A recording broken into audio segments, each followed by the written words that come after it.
The way that these private prisons are run, you could equate to an ideal capitalist economy in a microcosm, because the private companies own the prison, they're paid for the prisoners being there by the state, they own the workshops where products are produced by slave labour, and they also own the shops where the prisoners can spend their money.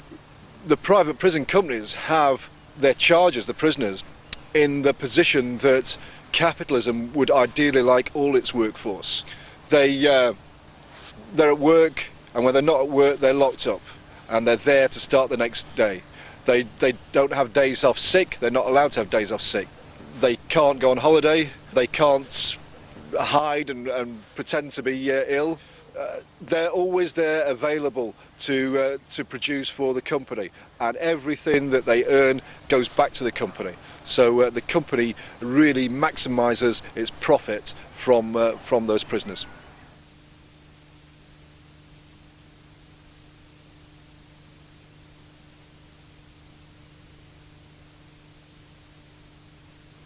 After more than 8 years of imprisonment, after spending nearly 2 years in solitary confinement, I was finally released from Whitemoor Prison in June 2002.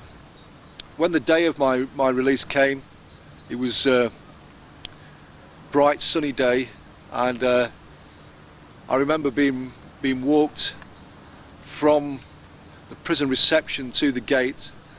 It's a short distance, but of course I wasn't used to walking more than just a few yards, because everywhere in prison is split up with gates, and I wasn't used to not being in handcuffs.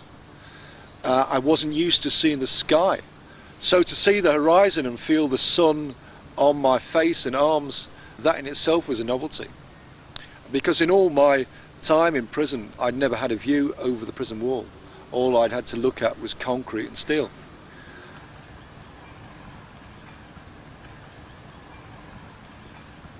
And then suddenly the gates moved back, and the world outside was waiting for me, and I could see my friends and supporters. So after eight years, the state had me in its clutches and just spat me back out on the pavement.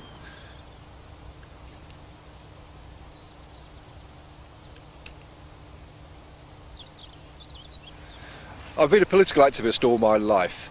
I've been fighting for justice for myself and other people all my life.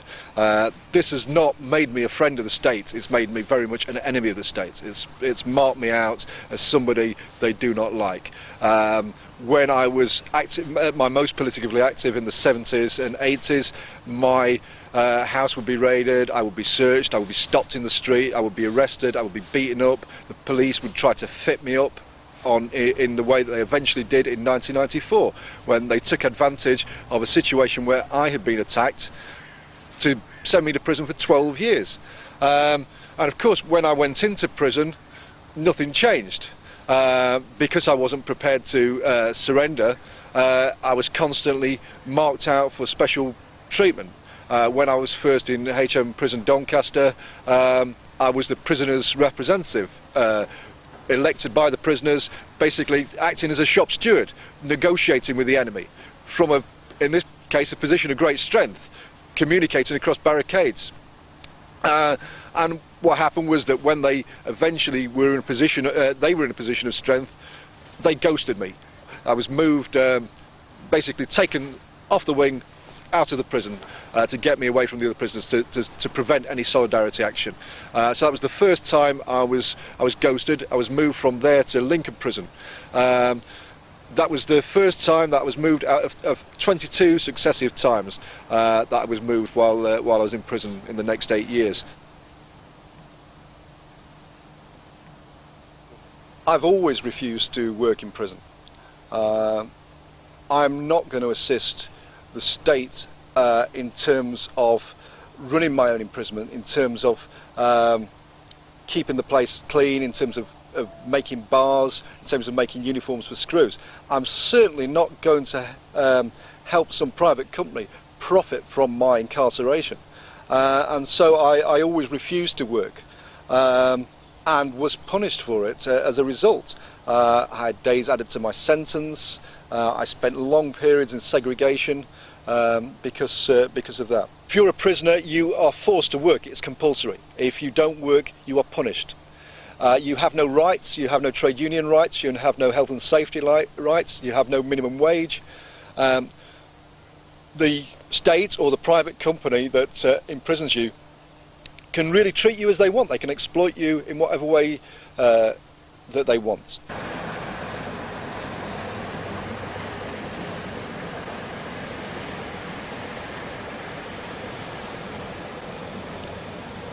It's important for people in mainland Europe, I think, to understand the role of the United Kingdom in acting as a bridgehead in terms of introducing prison privatisation into the continent from the United States.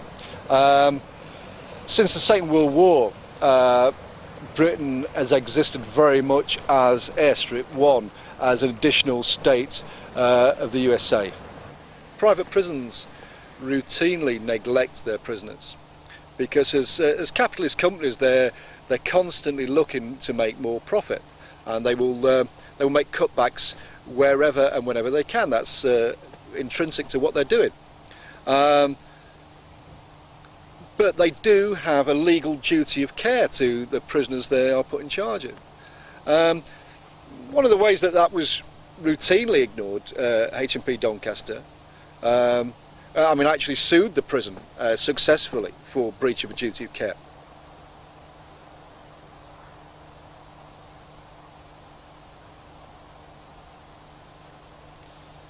The architecture at HMP Doncaster is quite unusual for prisons these days, in as much that, as you can see, the wings of the prison, which are located one on top of the other, are very high. That's unusual because what we've seen in recent years, following the uprising at Strangeways prison in 1991, is that prisons are built on a lower level. What happened in the Strangeways uprising in 1991 is that the prisoners got onto the roof of the building, and so a prison protest, a sign of prisoner resistance, of working class defiance, was put on the world stage, and that lasted for a period of some time, that these men were able to remain on the rooftop of the prison defying the full might of the state. And so after Strangeways, the state was determined that that would not happen again, that they would not have to suffer that same embarrassment. And that's the reason why prisons are generally built on a lower level. Even HMP Doncaster, although it's built much higher, if you look closely at the rooftops, you can see that there's actually a massive overhang of something like 12 feet of 2 meters, 2 or 3 meters, to stop people climbing onto the roof.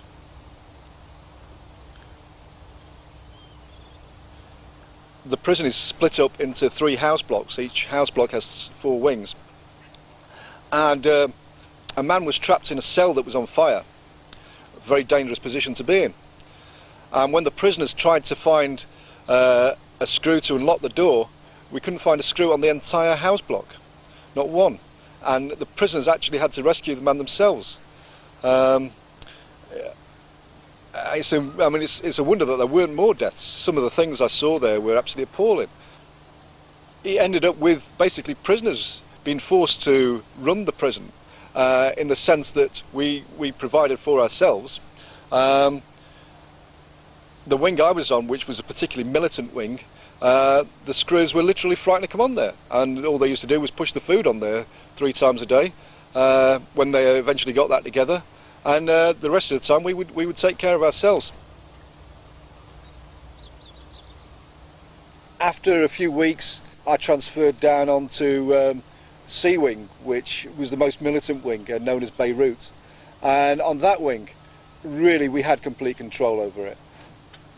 The governor of the prison, Kevin Rogers, hid in his office for the first 6 months the prison was open. He was frightened to come out.